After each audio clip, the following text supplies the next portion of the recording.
Welcome to my channel online astro Karur TV வாழ்வின் வழிகாட்டி. Mobile எண் 8072125687.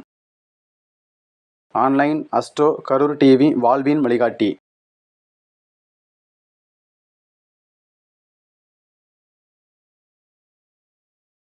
நம்மளுடைய பிரபஞ்ச பேச்சாளராக நம்மளுடைய திருப்பூர் சகோதரிகள் நிறுவனராகிய என்னுடைய சகோதரியுமாகிய ஈஸ்வரி ராஜா அவர்களை வர சொல்கிறோம்.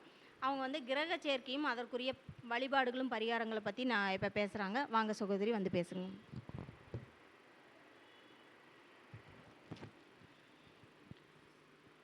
குரு வாழ்க, குருவே துணை. அனைவருக்கும் வணக்கம்.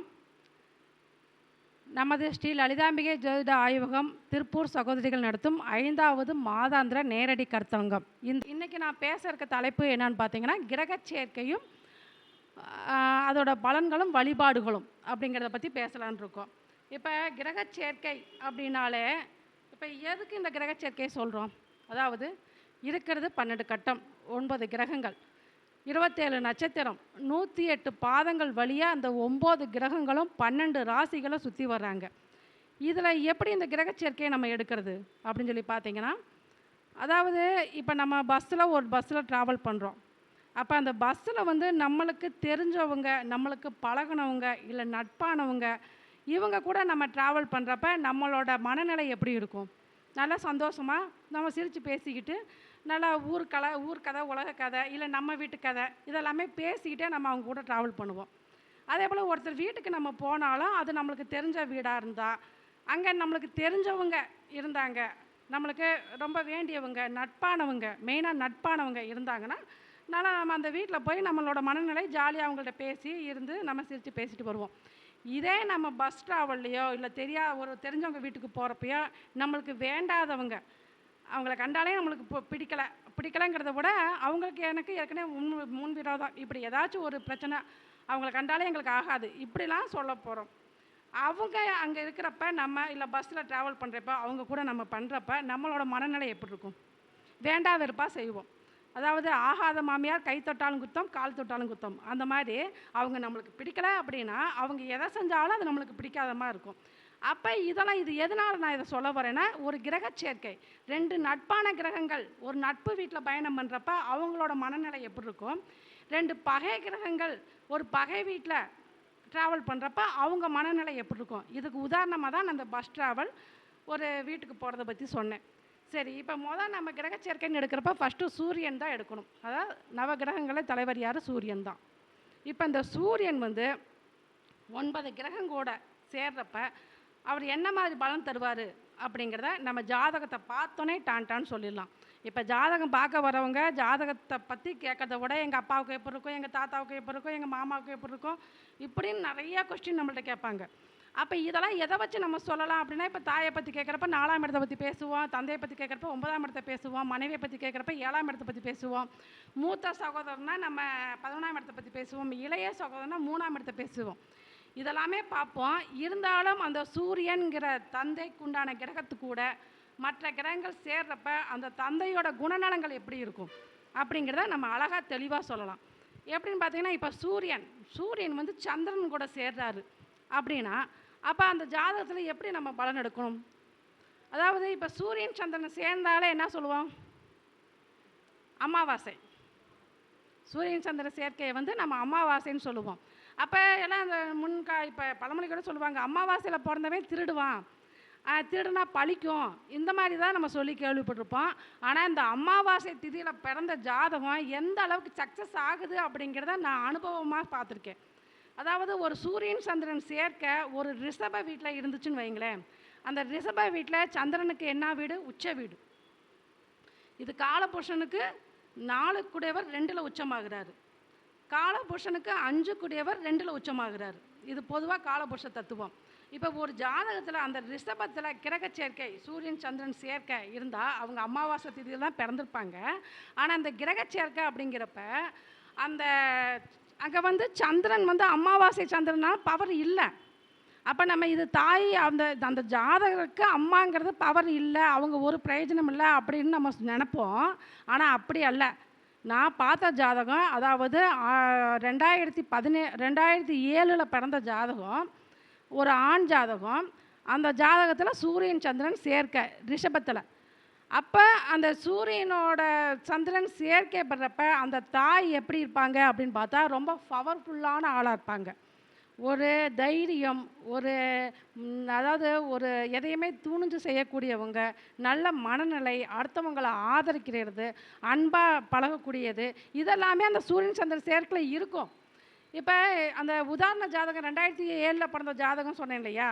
இப்போ சூரியனோட வருஷம் எத்தனை திசா வருஷம்? 6 வருஷம். சந்திரனோட திசா வருஷம் எத்தனை? 10. இப்போ அந்த ஜாதகருக்கு அந்த பையன் ஜாதகத்தை வச்சே நம்ம அவங்க தாய் தந்தைக்கு அழகாக சொல்லலாம். அந்த ஜாதகருக்கு அந்த அந்த ஜாதகர் பிறந்து 16 வயசு முடிஞ்சு 17வது வயசில் கண்டிப்பாக அவங்க தாய் வந்து இந்த ஒரு சமுதாயத்தில் ஒரு மிகப்பெரிய மதிப்பு மரியாதை மிக்கவங்களாக அதாவது இந்த நாட்டில் இந்த உலகத்துக்குனே சொல்லலாம். இப்போலாம் ஆன்லைனில் உலகமே பார்க்குறாங்க. அப்போ ஒரு நல்ல தெரிஞ்ச பவர்ஃபுல்லான ஆளாக அவங்க வருவாங்க அப்படின்னு இந்த உதாரண ஜாதகத்தில் நான் வச்சு ஆய்வு பண்ணதில் இது இருக்குது. இப்போ நம்ம சூரியன் சந்திரன் சேர்க்க அமாவாசை ஆகாது, சந்திரனுக்கு அங்கே பவர் குறைவு அப்படிலாம் சொல்லலாம்.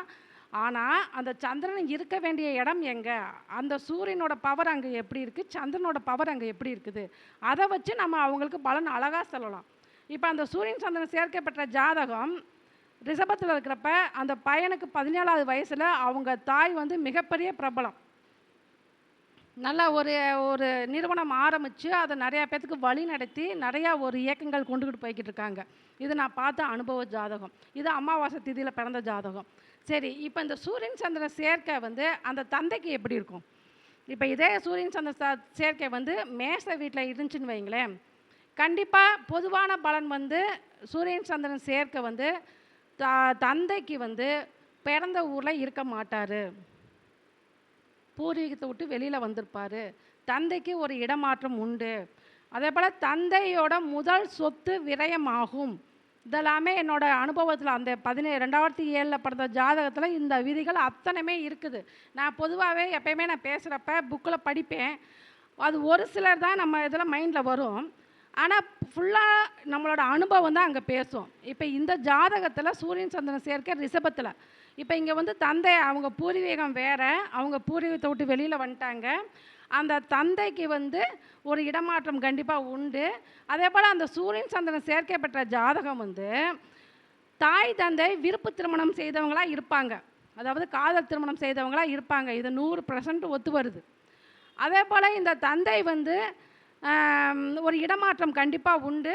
அதே போல் அந்த தந்தை வந்து ஒரு இடத்துல உட்காந்து அவங்களால வேலை செய்ய முடியாது, அவங்களுக்கு அலைச்சல். சந்திரன் வந்து நம்ம தினம் நகரக்கூடிய கிரகம் இல்லையா?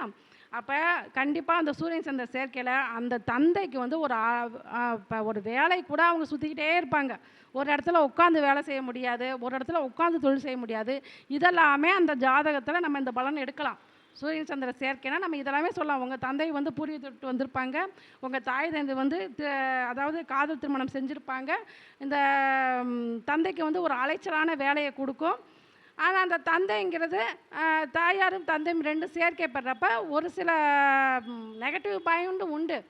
என்னென்னு பார்த்தீங்கன்னா, நிலையான புத்தி இருக்காது. அடிக்கடி மனம் வந்து இன்றைக்கி ஒன்று பேசுவாங்க, நாளைக்கு ஒன்று பேசுவாங்க, இந்த இதெல்லாம் வரும்.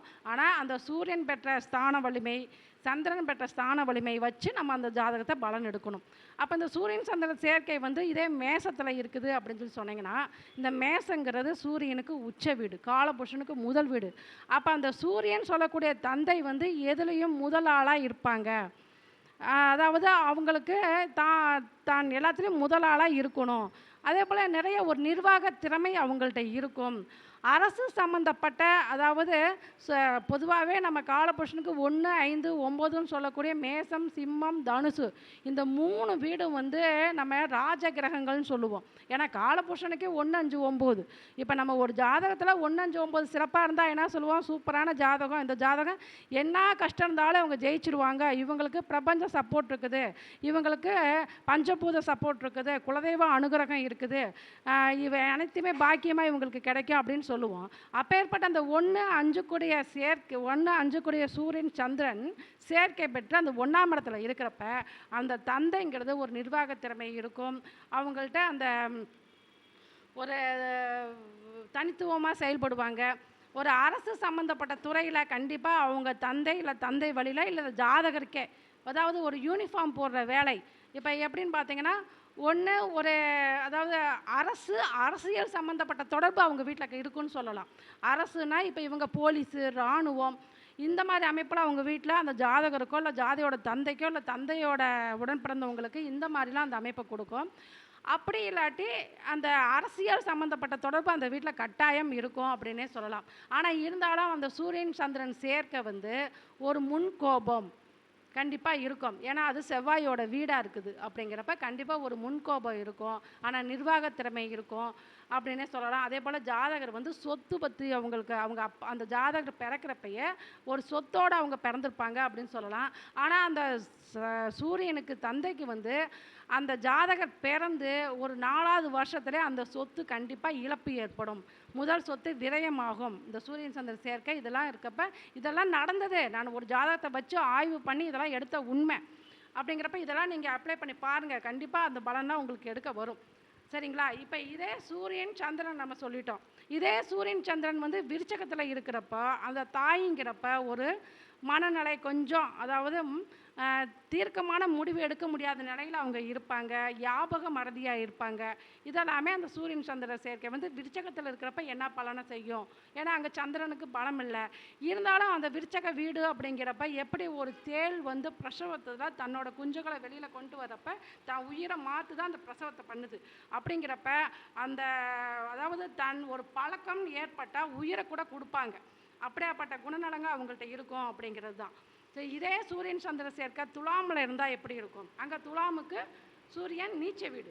அப்போ அங்கே அந்த சூரியன் சந்திர சேர்க்கை இருக்கிறப்ப நான் சொன்ன அந்த ப்ளஸ் பாயிண்டெல்லாம் இங்கே மைனஸ் பாயிண்ட்டாக தந்தைக்கு ஆகும். அப்போ அந்த மாதிரி அமைப்பெல்லாம் நம்ம ஜாதகத்தை பார்த்தோன்னே இந்த சேர்க்கையில் நம்ம இந்த பலனை சொல்லலாம். சரி, இதே சூரியன் செவ்வாய் சேர்க்கை. அப்போ இந்த சூரியன் செவ்வாய் சேர்க்கைங்கிறது அப்படி தான். ஜாதகரோட தந்தைக்கு உடன் பிறந்த சகோதரர்கள் இருப்பாங்க. தந்தைக்கு மண், பூமி, சொந்தம் இதெல்லாமே இருக்கும். சொத்து பத்துக்கெல்லாம் இருக்கும். அதே போல் அரசியல் தொடர்பில் அவங்க இருப்பாங்க. ஆனால் முன்கோபம் இருக்கும். இதெல்லாமே இந்த சூரியன் சந்திரன் சேர்க்கைக்கு. அந்த சூரியன் சந்திரன் சேர்க்கை யார் இதில் பலமாக இருக்கிறாங்க வச்சு நீங்கள் முடிவு பண்ணணும். இதில் சூரியன் நீச்சமா இல்லை எந்த கட்டத்தில் இருக்காங்க, செவ்வாய் நீச்சமா இல்லை சூரியன் உச்சமா செவ்வாய் உச்சமா, இப்படிங்கிற அந்த கட்டத்தில் இருக்கிற பலனை வச்சு நம்ம பலன் மாறும். இப்போ ஏன்னா இப்போ நம்ம இந்த விதி ஏன் இதில் இல்லையே அப்படின்னு சொல்லி கேட்பாங்க. அதாவது நம்ம ஜாதகம் பார்க்குறதுக்கு நம்ம ஒரு இதை மட்டும் வச்சு நம்ம அப்ளை பண்ண முடியாது. இப்போ பிரசனம்னா அவங்க கேள்வி கேட்ட நேரத்துக்கு டான் அடிச்சிடலாம். அந்த நேரத்தில் அந்த கிரகம் இந்த இது இருக்குது, இது உங்களுக்கு நடக்கும் நடக்காது அப்படின்னு சொல்லலாம். ஆனால் ஜாதகங்கிறது அப்படி இல்லை. நம்ம நிறையா பார்க்கணும். இது அதாவது லக்னம் என்ன, ராசி என்ன, நட்சத்திரம் என்ன, என்ன திசையில் இவங்க பிறந்திருக்காங்க, இப்போ என்ன திசை நடக்குது, இவங்களுக்கு அந்த யோகியாக இருந்து திசை நடத்துகிறாரா இல்லை அவயோகியாக இருந்து திசை நடத்துகிறாரா, இல்லை இது திரிசூனி அதிபதியா, இது முடக்கு வீட திசையா, இல்லை 1, 5, 9 இல்லை 6, 8, 12 இப்படின்னு நிறைய விஷயங்கள் நம்ம பார்க்கணும். அப்போ இந்த கிரக சேர்க்கை அந்த 12 கட்டத்தில் இந்த 2 கிரகத்தில் யார் அங்கே பலமாக இருக்காங்க, யார் பலவீனமாக இருக்காங்க, அது சம்மந்தப்பட்ட அவங்களுக்கு நம்ம பலன் சொல்கிறப்ப அது 100% கண்டிப்பாக கரெக்டாக இருக்கும். இப்போ இந்த சூரியன் சந்திரன் சேர்க்கை வந்து அந்த போலீஸு, இராணுவம் இந்த மாதிரி இதில் வந்து அவங்க குடும்பத்தில் அவங்க தந்தை வழியில் அவங்க அந்த வேலையில் இருப்பாங்க. அதே போல் சொந்த நிலப்புலன்கள் இருக்கும். இவங்களுக்கு அரசியல் சம்மந்தப்பட்ட இது இருக்கும். அந்த தந்தைக்கு முன்கோபம் அதிகமாகவே இருக்கும். தந்தையோட கூட பிறந்த சகோதரர்லாம் இருப்பாங்க அப்படின்னு சொல்லி மெயினாக சகோதரர்கள் இருப்பாங்க அப்படிங்கிறத சொல்லலாம். சரி, இப்போ இதே ஒரு ஆண் ஜாதகத்தில் சூரியன் சந்திர சேர்க்கை இருந்தால் இந்த அந்த ஆணோட சகோதரர் வழியில் நல்ல பேர் புகழ் இதெல்லாமே நான் சொன்ன அந்த பாயிண்ட் அத்தனையுமே கிடைக்கும். இதே ஒரு பெண் ஜாதகத்தில் இந்த சூரியன் செவ்வாய் சேர்க்கை இருந்துச்சுன்னா, இப்போ நம்ம பொதுவாகவே சொல்லுவோம் ராசி கட்டத்தில், அதாவது பொதுவாக நம்ம இடுகதர் கூடி எங்கே இருந்தாலும் இளமையில் அமங்கலி ஆவாள் அப்படிங்கிற ஒரு பாடலே இருக்குது. இந்த சூரியன் செவ்வாய் சேர்க்கப்பட்ட ஜாதகத்தில் அந்த பெண் ஜாதகத்தில் இருக்கிறப்ப அந்த திருமண வாழ்க்கை பாதிக்கும் அப்படின்னு சொல்லலாம்.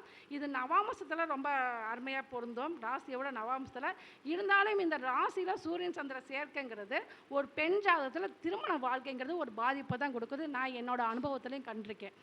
சரிங்களா? இப்போ அடுத்து வந்து புதன், அதாவது சூரியனோட புதன் சேர்றப்ப எப்படி பலன் இருக்கும் அப்படின்னு சொல்லி சொன்னால், இந்த புதன்னா என்ன, அதாவது இந்த சூரியன் கூட புதன் சேரப்ப தந்தை மற்றும் தாய்மாமன் உறவு முறை அங்கே நல்லா இருக்கும். தந்தை வந்து தாய்மாமன் கூட ஜகஜமாக பேசி பழகக்கூடியவங்களாக இருப்பாங்க. இந்த தந்தைக்கு இல்லை அந்த ஜாதகருக்கு வந்து புத்தி கூர்மை இருக்கும். ஒரு நல்ல அறிவாளியாக இருப்பாங்க. அதாவது ஒரு நல்ல கல்வி அறிவு இருக்கும். அப்படியே கல்வி இல்லாட்டினாலும் இவங்களுக்கு ஒரு இப்போ படித்தவங்கெல்லாம் எல்லாம் வேலைக்கு போகிறாங்களா, தொழில் பண்ணுறாங்களான்னா அப்படி இல்லை. ஒரு அனுபவங்கிறது, அனுபவ அறிவு, அறிவு இருக்கிறது மெயினாக. கூர்மையான அறிவு, புத்தி இதெல்லாமே இந்த சூரியன் புதன் சேர்க்கையில் கண்டிப்பாக இருக்கும் அப்படின்னே சொல்லலாம். அதே போல் இந்த சூரியன் புதன் சேர்க்கை அப்படிங்கிறப்ப இப்போ இந்த தந்தையாக இருக்கட்டும், அதாவது எப்படி இடத்துக்கு தக்க நம்ம வளைந்து நெளிந்து போகலாம் அப்படிங்கிற, அது இப்போ ஒரு நாணல் எப்படி அடிக்கிற காற்று மலைக்கெல்லாம் வளைஞ்சு வளைஞ்சு போகுதோ அந்த மாதிரி இருக்க இடத்துக்கு தக்கன தன்னை எப்படி மாற்றிக்கலாம் அப்படிங்கிற நெளிவு சுழிவு அவங்கள்ட்ட இருக்கும். அதே போல் வாழ்க்கையை அந்த தந்தை சிறப்பாக அந்த நெளிவு சுழிவோடு அவங்க செயல்படுத்துவாங்க அப்படின்னே சொல்லலாம். இது ஒரு நல்ல சேர்க்கைன்னே சொல்லலாம். இதே வந்து சூரியன் குரு சேர்க்கை பெற்றிருந்தால் எப்படி இருக்கும் அப்படின்னு சொல்லி பார்த்தீங்கன்னா, இந்த சூரியன் குரு சேர்க்கை நான் ஏற்கனவே சொன்னேன் 1, 5, 9. அப்போ சூரியன் செவ்வாய் சேர்க்கப்பட்டிருந்தாலும் இந்த அரசு அதிகாரம் இதெல்லாமே அவங்கள்ட்ட இருக்கும். இந்த குரு சேர்றப்ப அந்த தந்தை வந்து ஒரு ஆசிரியராக இருப்பார். இப்போ படித்து ஆசிரியர் தொழில் தான் செய்வாரானா அப்படி இல்லை. ஒரு 4 பேர்த்துக்கு ஒரு அட்வைஸராக இருப்பார். நல்லா அவங்கள வழி நடத்துவார். அதே போல் ஒரு மதிப்பு, மரியாதை, கௌரவம் இதெல்லாமே அவங்கள்ட்ட இருக்கும். ஒரு இயல்பாக பழகக்கூடியவங்களாக இருப்பாங்க. அதே போல் சொத்து சுகம் இதெல்லாமே இவங்களுக்கு தங்கம் ஆபரண சேர்க்கை இதெல்லாமே அவங்களுக்கு நல்லாவே இருக்கும். அப்போ இந்த சூரியன் குரு அப்படிங்கிறப்ப இந்த ஜாதகருக்கு அந்த தந்தையோட குணநலங்கள்லாம் இருக்கும். அப்போ இந்த சூரியன் குரு சேர்க்கை ஒரு நல்ல சேர்க்கை. இது வந்து தந்தை ஒரு மதிப்பு மரியாதை மிக்கவராக இருப்பாங்க. அவங்க பூர்வீகத்தில் கூட தந்தையோட பேரை சொன்னால் கூட அங்கே இன்னார் பையனா, இன்னார் வீட்டு பையன், இன்னமே நீங்கள் கிராமத்தில் இல்லை ஏதாவது ஒரு படத்தில் பார்த்தீங்கன்னா கூட அந்த கிராமத்தில் ஒரு பெரிய தலைகளாக இருப்பாங்க. அப்போ அவங்க வீட்டு பையன், அவங்க வீட்டு பொண்ணுங்கிறது அந்த இடம் சிறப்பாக இருக்கும். அப்போ இந்த மாதிரி அமைப்பெல்லாம் அந்த சூரியன் குரு சேர்க்கையில் உங்களுக்கு சூப்பராக இருக்கும் அப்படின்னே சொல்லலாம். இதே போல் சூரியன் சுக்கிரன் சேர்க்கை. இந்த சூரியன் சுக்கிரன் சேர்க்கை ஒரு ஜாதகத்தில் இருந்தால் நம்ம என்ன பலன் எடுக்கணும் அப்படின்னு பார்த்தீங்கன்னா, அந்த ஜாதகருக்கு மனைவிங்கிறது ஒரு தைரியமாக இருப்பாங்க. அதாவது ஒரு குடும்பத்தையோ ஒரு நிர்வாகத்தையோ சிறப்பாக நடத்துவாங்க. நிர்வாகத்தை நடக்கிறதுனாலும் குடும்பத்தை சிறப்பாக நடத்துவாங்க அப்படின்னு ஒரு மன தைரியம் அவங்கள்ட்ட இருக்கும். அதே போல் வந்து இந்த சூரியன் சுக்கிரன் சேர்க்கை அப்படிங்கிறப்ப நம்ம அது வந்து இன்னும் இதையும் பார்ப்போம். அதாவது அது எத்தனை டிகிரியில் சேர்ந்து சூரியனோட பக்கத்தில் இருக்கிறாங்க, எத்தனை டிகிரி விலகி இருக்காங்க. ஏன்னா ஆண்களோட சுக்கலம் அப்படிங்கிறதுக்கு குழந்தை பிறப்புக்கு காரகம் அந்த சூரியன் சுக்கிரன். அந்த சுக்கிரன் தான் மெயினாக வேணும். அப்போ அது டிகிரி வேறே, அது எத்தனை டிகிரியில் இருக்கிறாங்கிறத வச்சு நம்ம பலன் சொல்லணும். இது பொதுவான பலன் அப்படிங்கிறப்ப சூரியன் சுக்கிரன் சேர்க்கை வந்து ஒரு நல்ல ஒரு சேர்க்கை தான். 2 பகை கிரகங்கள் தான் இருந்தாலும் நான் பார்த்த ஜாதகத்தில் ஒரு 1977 பிறந்த ஜாதகத்தில் மீன லக்னமாகி லக்னத்துக்கு 7ஆம் இடத்துல சூரியன் நீச்சாங்க. அங்கே சுக்கிரன் ஆட்சி பலம், ஆனால் 8ஆம் இடம் தான் இருந்தாலும் அந்த மனைவிங்கிறது அந்த ஜாதகருக்கு ஒரு குடும்பம். ஆனால் தந்தையோட காரகத்துவம் அங்கே அவுட்டு. அந்த ஜாதகருக்கு ஒரு 5 வயசு முடிஞ்சு 6ஆவது வயசு ஆரம்பிக்கிறப்ப அந்த தந்தை இல்லை அங்கே. ஏன்னா அது பாருங்கள், அதுவுமே பார்த்தீங்கன்னா காலபுருஷனுக்கு மீன லக்னத்துக்கு, அதாவது இவங்க ஜாதகத்திலே மீன லக்னம், மீன லக்னத்துக்கு 6 கூடிய சூரியன் போய் 8ல் நீச்சம். அவங்களுக்கு 5 வயசு முடிஞ்ச 6ஆவது வயசு, சூரியனோட திசையும் 6. அப்போ அங்கே நீச்சமான திசைங்கிறப்ப 6ஆவது வயசில் அங்கே தந்தை இல்லை, தந்தை இறந்துட்டாங்க. ஆனால் அந்த தந்தை இறந்த பிறகு தான் அவங்களுக்கு திருமணமே கை கூடும். அதாவது அது 6 வயசில் இருக்கிறப்ப இறந்துட்டாங்க. இது ஒரு 25, 26 வயசுலங்கிறப்ப அந்த தந்தைங்கிறது திருமணத்துக்கு, அந்த பையனோட திருமணத்துக்கு அங்கே தந்தைங்கிற காரத்துவம் இருந்து செயல்பட முடியாது. இது வந்து 9ஆம் இடத்துல கேது இருந்தாலும் இந்த பலன் இருக்கும். இருந்தாலும் என்னோட அனுபவத்தில் பார்க்குறப்ப அந்த சூரியன் சுக்கிரன் சேர்க்கை இந்த பலன்கள்லாம் உண்டு. அந்த சுக்கிரன் சூரியன் கூட சேர்றப்ப அந்த குழந்தை பிறப்புக்கு, குழந்தை விந்தணுக்கள் உற்பத்திக்கு இதெல்லாம் அந்த ஒரு ஆண் ஜாதகத்தில் பாதிக்கப்படும். அது இருக்கிற டிகிரியை பொறுத்து நம்ம அதை சொல்லலாம். அதே போல் அந்த தந்தைங்கிறவரை வந்து ஒரு நல்ல லக்ஸரி வாழ்க்கையை விரும்பக்கூடியவங்களாக இருப்பாங்க. வீடு, வண்டி, வாகனம், சொத்து சுகம்லாம் அவங்களுக்கு இயல்பாகவே அவங்க இருக்கும் அப்படின்னே சொல்லலாம். இதெல்லாம் வந்து ஒரு சூரியன் சுக்கிரன் சேர்க்கைக்கு எடுத்துக்கலாம். இதே சூரியன் சனி சேர்க்கை எப்படி இருக்கும் அப்படின்னு பார்த்தீங்கன்னா, இப்போ இந்த சேர்க்கை எங்கேயுமே இருக்கக்கூடாதுன்னு வேண்டிக்கணும். ஏன்னு பார்த்தீங்கன்னா, பொதுவாக உங்களுக்கெல்லாம் தெரிஞ்சிருக்கும், சூரியனோட நீங்கள் சனி பகவானோட நாடகத்தொடர் கூட பார்த்துருப்பீங்க. அதெல்லாம் பார்த்தீங்கன்னாவே தெரிஞ்சிருக்கும். இந்த சூரியன் சனி சேர்க்கை அப்படிங்கிறப்ப தந்தை மகனுக்கு ஆகாது. நீங்கள் ஜாதகத்தை பார்த்தோன்னே சொல்லலாம் இது சேர்க்கை. அதாவது இப்போ நீங்கள் சூரியன் வீட்டில் சனி பகவான் இருந்தாலும், சனி வீட்டில் சூரிய பகவான் இருந்தாலும், இல்லை 2 பேரும் ஒன்றுக்கு ஒன்று சேர்ந்து இருந்தாலும், இல்லை ஒருத்தரோட நட்சத்திரத்தில் ஒருத்தர் இருந்தாலும், இல்லை சூரியன் சனி பார்வை இருந்தாலும், இதெல்லாமே அந்த பலனுக்கு கண்டிப்பாக இருக்குது. இதில் ஒரு அவங்கள்ட்ட கேளுங்க, தந்தையால் அவங்களுக்கு ஒரு பிரயோஜனம் இல்லை. அப்படியே தந்தை இருந்தாலும் தந்தையை விட்டு விலகி இருப்பாங்க. இவங்க தந்தை கூட சேர்ந்து இருக்க மாட்டாங்க. அப்படியே இல்லாட்டா அந்த ஜாதக தந்தை இருக்க மாட்டார்.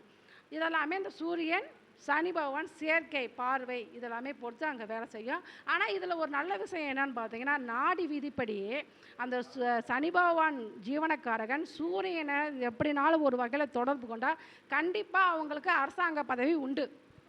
இது வந்து நான் பார்த்த அத்தனை ஜாதகத்தில் இருக்குது. சனி பகவான் டிகிரி வரையாக எந்த கிரகத்தை தொடுறாரோ அந்த கிரகம் ரீதியாக அவங்களுக்கு வேலை இருக்குது. இதே சூரியனை ஸ்ட்ரெயிட்டாக தொட்டார்னா இல்லை சூரியனை பார்த்தார்னா கண்டிப்பாக அவங்களுக்கு அரசாங்க வேலை உண்டு அப்படின்னே சொல்லலாம். அப்போ இது எப்படி தந்தையை விட்டு பிரிஞ்சிருப்பார்? இப்போ அரசாங்க வேலைங்கிறப்ப தந்தைக்கே அரசாங்க வேலை இருக்கும், இல்லாட்டி ஜாதகருக்கு இருக்கும். அப்போ அரசாங்க வேலைன்னா ஒரு இடத்துல ஒரு சிலர் இருக்க மாட்டாங்க, இடம் விட்டு இடம் மாறுவாங்க. அப்போ அங்கே ஒரு பிரிவு வந்துடும். அப்போ இது ஒரு பிரிவு தான். அப்போ அங்கே சூரியனும் சனி பகவானும் இருக்கிற பலத்தை பொறுத்து நம்ம அவங்களுக்கு அந்த ஜாதகத்தை சொல்லணும். இது வந்து சூரியன் சனி பகவான் சேர்க்கை. இதே சூரியன் ராகு சேர்க்கை அப்படிங்கிறப்ப இதுவுமே ஒரு சரியில்லாத சேர்க்கை. ஏன்னா ராகு சூரியனை தோஷம் பண்ணக்கூடியவர் ராகு அப்படிங்கிறப்ப அந்த சூரிய ராகு சேர்க்கைங்கிறது சரியில்லாத அமைப்பு தான். இருந்தாலும் பார்த்தீங்கன்னா அப்பாவோட வகையில் 2 தார அமைப்பில் அந்த சூரியன் ராகு இருக்கும். அதே போல் தந்தையோட அப்பா தாத்தா பாட்டனார் இவங்களாம் ஒரு சிறப்பான வாழ்க்கையை வாழ்ந்திருப்பாங்க. ஆனால் இருந்தாலும் சில தவறுகளை செஞ்சுருப்பாங்க. அந்த முன் ஜென்ம கர்ம பதிவு இவங்களுக்கு பதிவாகியிருக்கும். அப்போ இந்த சூரியன் ராகு சேர்க்க ஒரு பக்கம் ப்ளஸ்ஸாக இருந்தாலும் தாத்தா இவங்கெல்லாம் பேர் சொல்கிற அளவில் வாழ்ந்திருப்பாங்க அப்படிங்கிறதையுமே சொல்லலாம். அடுத்து சூரியன் கேது. இந்த சூரியன் கேது அப்படிங்கிறப்ப இந்த தந்தைங்கிறவர் ஒரு தனிமையை விரும்பியாக இருப்பார் அப்படின்னே சொல்லலாம். அந்த சூரியன் கேதுங்கிறதுனால பொதுவாக கொஞ்சம் ஒரு கலகலன்னு எல்லாட்டையும் பேசக்கூடிய தன்மை இருக்காது. ஆனால் அவங்களுக்கு அந்த தந்தைக்கு வந்து ஆழ்ந்த அறிவு இருக்கும். நல்லா எந்த ஒரு விஷயத்தையுமே ஆழமாக இவங்க யோசித்து முடிவெடுக்கக்கூடியவங்களாக இருப்பாங்க. இந்த அமைப்பெல்லாம் அவங்களுக்கு கொடுக்கும். இப்படியே நம்ம சொல்லிக்கிட்டு இருந்தால் இது ஒரு கிரகத்துக்கு தான் 9 கிரகத்தை நம்ம சேர்த்துருக்கோம். டைம் ஆயிடுச்சு. இப்போ அடுத்தடுத்து நம்ம ஒவ்வொரு மீட்டிங்லையும் ஒவ்வொரு கிரக சேர்க்கையை பார்க்கலாம். இப்போ இந்த சூரியன் சந்திரன் சேர்க்கையை மட்டும் நம்ம சொல்லியிருக்கோம். அதாவது சூரியன் 9 கிரகத்துக்கு கூட சேர்றப்ப என்னென்ன பலனை கொடுப்பாரு அப்படிங்கிறத மட்டும் நம்ம சொல்லியிருக்கோம். இப்போ இவங்களுக்கு வழிபாடுன்னு சொல்லணும் இல்லையா? இப்போ இந்த சூரியன் சந்திரன் சேர்க்கை பெற்றப்ப நம்ம எந்த சாமியை வழிபாடு பண்ணணும் அப்படின்னு பார்த்தீங்கன்னா, இப்போ சூரியன் சந்திரன் சேர்க்கைங்கிறது அமாவாசைன்னு சொல்லிட்டோம். இப்போ சூரியன்னா யார்? சிவன். சந்திரனா யார்? பார்வதி. அப்போ இந்த சூரியன் சிவன் பார்வதி சேர்ந்திருக்க ஆலயங்கள் இப்போ நீங்கள் வேறு எங்கேயும் அலைய வேண்டாம். அதாவது பொதுவாகவே ஈஸ்வரனுக்கு லிங்க வடிவு தான் எல்லாமே இருக்கும். அப்போ லிங்கம் ஒரு மூலஸ்தானத்தில் இருக்கும், தாயார் சன்னதி பக்கத்தில் இருக்கும். ஆனால் நம்ம திருச்செந்தூர் பக்கத்தில் குலசேகரப்பட்டினம் ஒரு 10 கிலோமீட்டர், நிறையா அந்த தென் மாவட்டம் உள்ளவங்களுக்கெல்லாம் தெரியும். அந்த 10 கிலோமீட்டரில் குலசேகரப்பட்டினங்க இருக்குது. அதாவது தசரா திருவிழா அப்படிங்கிறது மைசூரில் தான், நம்ம கர்நாடகா மாவட்டத்தில் மைசூர் சாமுண்டீஸ்வரி கோயிலில் தான் நடக்கும். அதுக்கு அடுத்து தமிழ்நாட்டில் நடக்குது அப்படின்னா அது இங்கே தான், அந்த குலசேகரப்பட்டினத்தை தான். அதாவது அந்த ஆவணி அமாவாசை முடிஞ்சு அந்த புரட்டாசி அமாவாசைங்கிறப்ப அந்த 10 நாள் தசரா திருவிழா அங்கே சிறப்பாக நடக்கும். அந்த கோயிலில் சிறப்பு என்னன்னு பார்த்தீங்கன்னா, அங்கே லிங்க வழிபாடு இல்லை. அம்மை அப்பன் 2 பேருமே கல்லில் அடித்து சிலை வடிவத்தில் அங்கே இருப்பாங்க. அந்த கோயிலில் இவங்க அமாவாசை அன்னைக்கு போய் வழிபாடு செஞ்சுவாங்க. கண்டிப்பாக அவங்களுக்கு அந்த அமாவாசையில் பிறந்த சில பிரச்சனைகள் இருந்தாலும் அது நிவர்த்தியாகும். அது கடல் ஓரத்தில் இருக்குது அந்த கோயில். அப்போ அங்கே சந்திரன் கடல் தான்.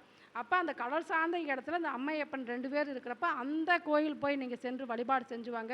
அங்கே மிகப்பெரிய திருவிழா நடக்கும். அந்த 10 நாள் தசரா திருவிழாங்கிறது நிறைய பல வேஷங்களை போட்டு அங்கே பயங்கர கடுமையான விரதம் இருந்து அவங்க அதை கடைபிடிப்பாங்க.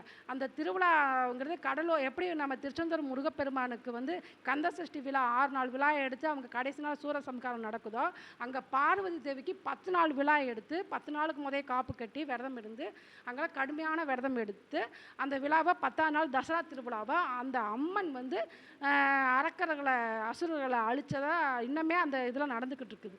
அந்த ஆலயம் போய் அவங்க வழிபாடு பண்ணிட்டு வாங்க. கண்டிப்பாக சூப்பராக இருக்கும். சில கெடு பலன்கள் இருந்தாலும் நல்ல பலன்களாகவே மாறும். அடுத்து வந்து இந்த சூரியன் செவ்வாய் சேர்க்கை, அதுக்கு எந்த கோயிலுக்கு போகிறது அப்படின்னு சொல்லி பார்த்தீங்கன்னா, நம்ம பழனி மலை தான். செவ்வாய் வந்து அவரை முருகப்பெருமான் வந்து கோபத்தில் வந்து ஆண்டி கோலத்தில் இருக்கிறாரு. அப்படிங்கிறப்ப நம்ம பழனிமலை முருகப்பெருமானை போய் வழிபட்டுட்டு அங்கே வெளியில் வர்றப்பையே அங்கே சிவன் சன்னதி இருக்குது. அங்கே சிவனை வழிபட்டுட்டு வாங்க. கண்டிப்பாக அந்த சூரியன் செவ்வாய் சேர்க்கையால் ஏதாவது பிரச்சனைகள் இருந்தாலும் அங்கே நிவர்த்தி ஆகும் அப்படின்னே சொல்லலாம். இதே சூரியன் புதன் சேர்க்கைக்கு எங்கே போய் வழிபாடு பண்ணலாம் அப்படின்னா, இப்போ புதன் நாளே நம்ம என்ன பண்ணுவோம், அலிகிரகம் அப்படின்னு சொல்லி சொல்லுவோம். அப்போ அலிகிரகம்னா இரட்டைத்தன்மை இருக்கும் அவங்களுக்கு, ஆண் பெண் கலந்த தன்மை இருக்கும் அப்படின்னு சொல்லலாம். இப்போ புதனோட லக்னம் ராசி இதெல்லாம் எடுத்துக்கிட்டாலே பார்த்துங்களேன், ஆண்களாக இருந்தாலும் அவங்க பெண்மையாட்டம் சாஃப்டானவங்களாக இருப்பாங்க. இதே பெண்மையாக இருந்தாலும் ஆண்களாட்டம் கொஞ்சம் முரட்டு சுபாவம் இருக்கும். அப்போ இந்த ரெட்டைத்தன்மை கலந்தது அப்படிங்கிறப்ப சூரியன் புதன் சேர்க்கைக்கு வேறு எங்கேயும் அலைய தேவையில்லை. நம்ம திருச்செங்கோடு அர்த்தநாரீஸ்வரர் ஆலயம், அங்கே வந்து சிவன் ஒரு பக்கம் பார்வதி ஒரு பக்கம் 2 பேரும் சேர்ந்தது அப்படிங்கிறப்ப அந்த ஆலயம் சென்று நீங்கள் புதன்கிழமை சென்றாலும் சரி, இல்லை உங்கள் அந்த உங்கள் சூரியன் புதன் சேர்க்கை எந்த ராசியில் இருக்குது, அந்த ராசிக்கு உண்டான அதிபதி யார், அவரோட கிழமையில் செல்வது, புதன்கிழமை செல்வது நல்ல பலனை கொடுக்கும். இப்போ நான் சொல்கிறதெல்லாம் அந்த கிரக சேர்க்கை எந்த வீட்டில் இருக்குது, அந்த வீட்டோட அதிபதி யார், அவரோட இப்போ ஒவ்வொரு கிரகத்துக்கும் ஒவ்வொரு கிழமையை கொடுத்துருக்காங்க. ராகு கேதுக்கு மட்டும்தான் கிழமை இல்லை, அவங்களுக்கு வந்து நேரத்தை தினம் கொடுத்துருக்காங்க. அப்போ மற்ற 7 பேர்த்துக்கும் 7 கிழமைகள் இருக்குது. அப்போ அந்த கிழமையில் போய் அவங்க வழிபாடு பண்ண கண்டிப்பாக அவங்களுக்கு எல்லாமே வெற்றியாக கிடைக்கும் அப்படின்னு சொல்லலாம். இதே போல் சூரியன் குரு சேர்க்கைக்கு எந்த ஆலயம் அப்படிங்கிறப்ப சூரியன் குருனாலே நீங்கள் சுவாமி மலை எடுத்துக்கணும். அப்பனுக்கே பாடுன்னு சொன்ன இடம், அந்த ஓம் என்ன பிரவண மந்தோதத்தை போதித்த இடம் அப்படிங்கிறது அந்த சுவாமி மலை. அப்போ அந்த சுவாமி மலையில் போய் முருகப்பெருமான் கீழையும் கொஞ்சம் ஸ்டெப் ஏறி போனால் சிவபெருமான் இருப்பார்.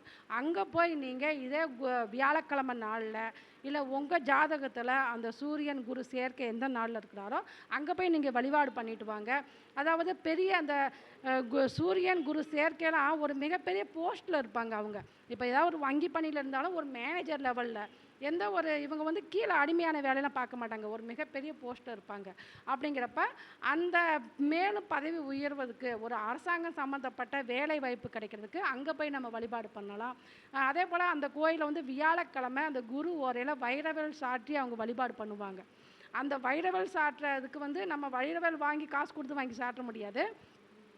அதுக்கு உண்டான கட்டணத்தை நீங்கள் செலுத்துகிறப்ப அந்த நம்ம பேரை சொல்லி நம்ம நட்சத்திரம்லாம் சொல்லி அவங்க அந்த வைரவல் சாட்டுவாங்க. இப்போ எப்படி தங்கத்தேர் இழுக்கிறதுக்கு நம்ம எப்படி பணம் கட்டி இது பண்ணுறோமோ அதே போல் அந்த வியாழக்கிழமை குரு ஓரையில் அந்த நிகழ்ச்சி அங்கே நடக்கும். அதுக்கு நீங்கள் முன்கூட்டியே பதிவு பண்ணி நீங்கள் செய்கிறப்ப உயர் பதவி இதெல்லாமே நீங்கள் எதிர்பார்த்துக்கிந்தா கட்டாயம் அரசு சம்மந்தப்பட்ட வேலை இதுக்கெல்லாமே கட்டாயம் அவங்க உங்களுக்கு கிடைக்கும் அப்படின்னே சொல்லலாம். இதே போல் சூரியன் சுக்கிரன் சேர்க்கை, இந்த சூரியன் சுக்கிரன் சேர்க்கை எங்கே இருக்கும் அப்படின்னு சொல்லி பார்த்தீங்கன்னா, நீங்கள் தென் மாவட்டம், அதாவது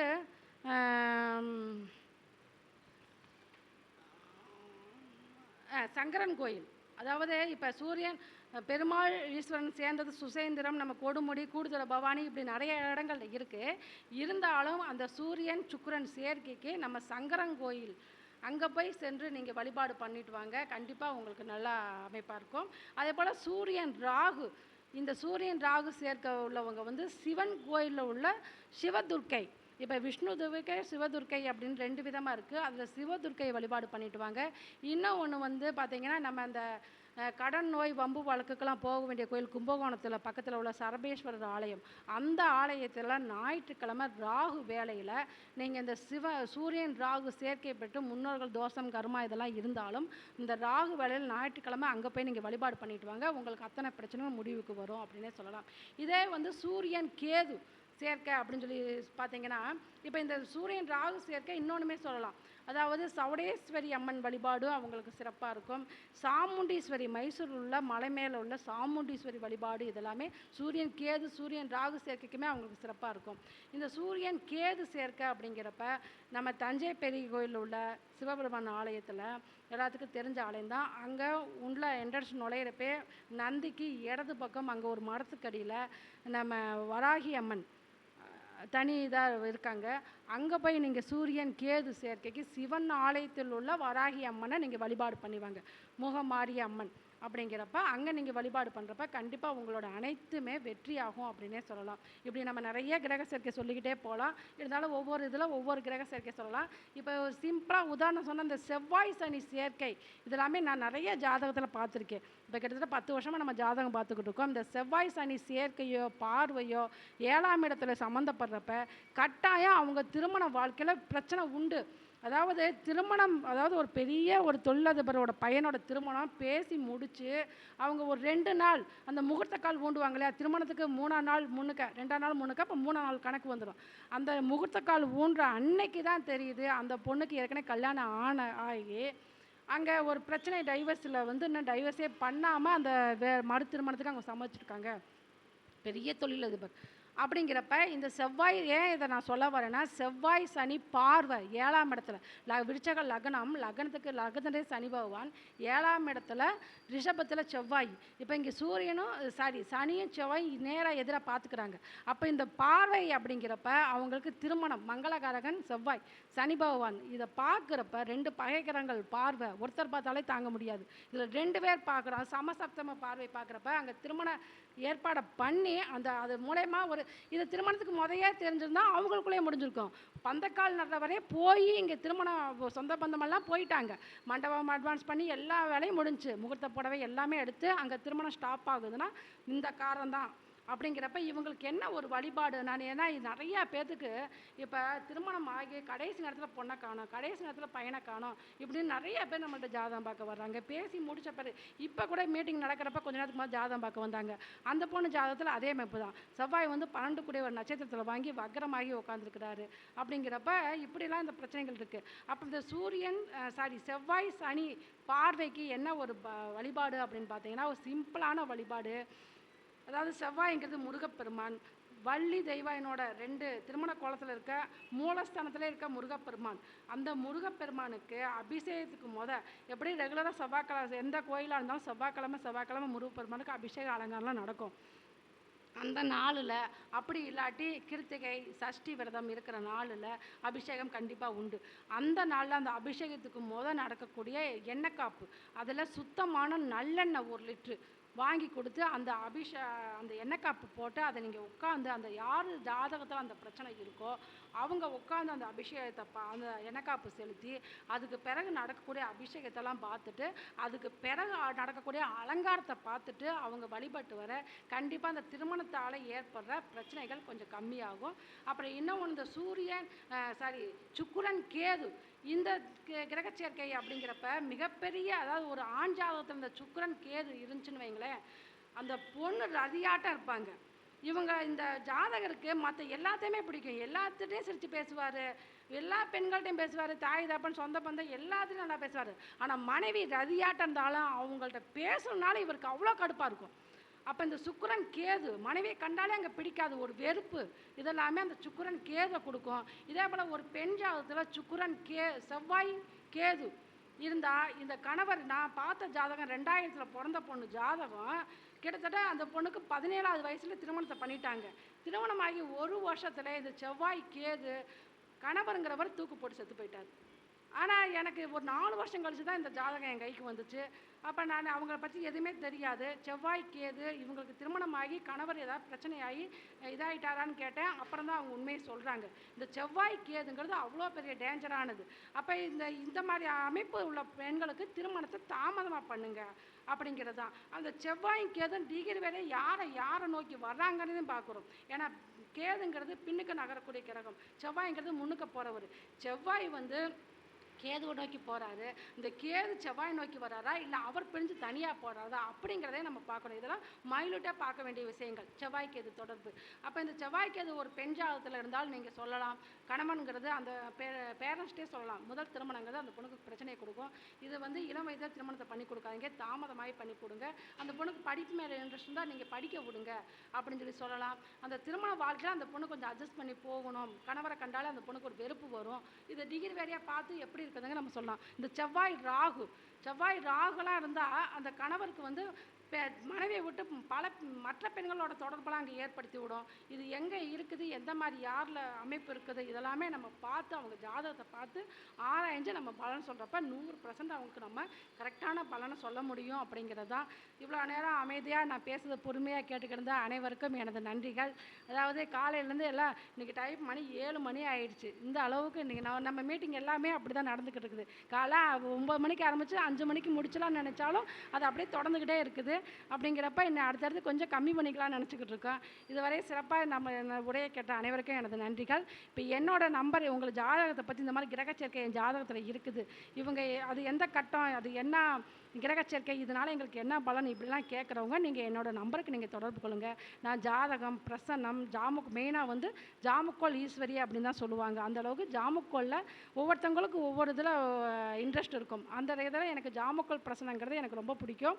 அதில் நிறையா நான் பார்த்து நிறையா தீர்வு கொடுத்துக்கிட்டு இருக்கேன்.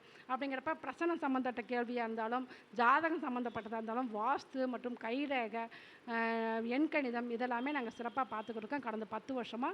இப்போ அதாவது ஸ்ரீ லலிதாம்பிகை ஜோதிட ஆய்வகம் திருப்பூர் சகோதரிங்கிற பேரில் கருத்தரங்கம், இது 5வது கருத்தரங்கம் நடத்திக்கிட்டு இருக்கோம்.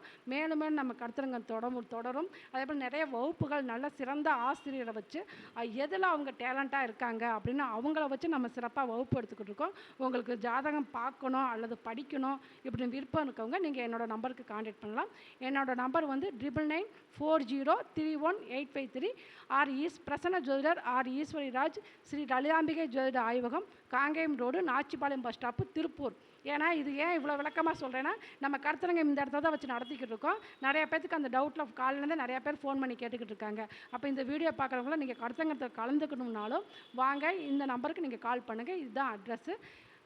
நம்ம இதுவரைய நம்மளை அழகாக வீடியோ எடுத்து நம்ம ஒளிபரப்பு பண்ணிக்கிருக்க யூடியூப்புக்கு ஒரு நன்றி சொல்லணும். ஏன்னா எங்கேருந்தெல்லாம் வந்து நம்மளை பார்த்து ஆன்லைன் மூலயமா நிற்கலாம். அந்த காலம் ரொம்ப குறுகிருச்சு. அப்படிங்கிறப்ப சொன்ன மாதிரி ஒரு வீதியில் இருக்கவங்களும் அடுத்த வீதியில் இருக்க யாருனே தெரியாது. இப்போ உள்ள காலகட்டம் அடுத்த வீட்டில் யாருனே தெரியாது. யார் இவங்க இருக்காங்க அப்படிங்கிறது கூட இவங்க இப்போ ஏன்னா 4 செவத்துக்குள்ளே செல்ல பார்த்துட்டு தான் முடங்கியிருக்காங்க. அப்படிங்கிறதுல உலகம் ஃபுல்லாக நம்மளை வீடியோ பண்ணி நம்மளை அழகாக பார்த்துக்கிட்டு இருக்காங்க. அந்த செல்லுக்கு வந்து நல்லதுக்கும் பயன்படுத்தும், கெட்டதுக்கும் பயன்படுறப்ப அந்த செல்லுங்கிறது இந்த மாதிரி விஷயத்துக்கு ரொம்பவே நம்மளுக்கு சப்போர்ட் பண்ணுது. அதாவது 3ஆம் பாவகம் சிறப்பாக இயங்குது. நம்மளோட பேரே திருப்பூர் சகோதரிகள் தான். 3ஆம் பாவத்தை நாங்கள் வளர்த்துக்கிட்டு இருக்கோம். அனைவரும் வளருவோம் அப்படிங்கிறது தான். வாழ்க வளமுடன். அனைவருக்கும் நன்றி.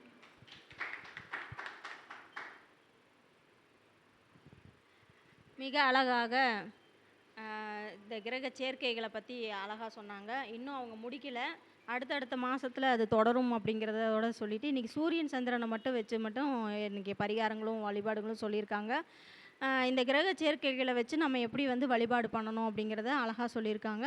அடுத்தடுத்த மீட்டிங்கில் அடுத்தடுத்த கிரக சேர்க்கைகளை பற்றி அவங்க பேசுவாங்க. நன்றி சகோதரி, நன்றி.